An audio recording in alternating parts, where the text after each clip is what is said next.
नमस्कार. लहानपण देगा देवा, मुंगी साखरेत चालवा, ऐरावत रत्न थोर, त्याशी अंकुशाचा मार.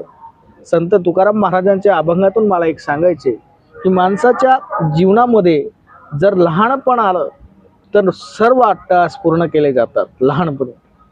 पण ते लहानपण गेलं की पुन्हा लहानपण आपल्याला येत नाही.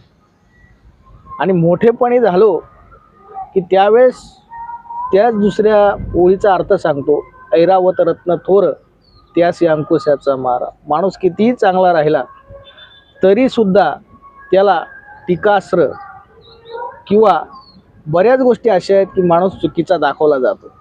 आणि म्हणून तुम्हाला या ठिकाणी मला एकच सांगायचं, लहानपण देगा देवा, मुंगी साखरेत चालवा. मुंगी खूप लहान असते तरी सुद्धा साखर ओढून नेण्याची ताकद तिच्यामध्ये असते. आणि हत्ती एवढं बळ असतं तरी सुद्धा त्याला अंकुशाचा मार झेलून अंकुशाच्या इशारावर चालावं लागतं.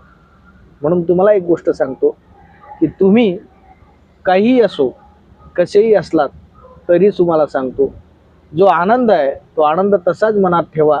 कुणाचाही विचार न करता आनंदात जीवन जगा. कारण कसेही वागलात, काहीही झालं तरी तुम्हाला दोष ठेवणारी लोक ठेवणारच. कारण लहानपणी सगळं माप असतं, मोठेपणी कोणालाही काही माप नसतं. म्हणून माणूस समाजशील प्राणी आहे, समाजाचं काही देणं घेणं असतं. म्हणून या समाजात वावरायचं असेल तर फक्त आणि फक्त नम्रता आपल्या अंगी ठेवा. एवढंच मला या ठिकाणी सांगायचं आहे. नमस्कार.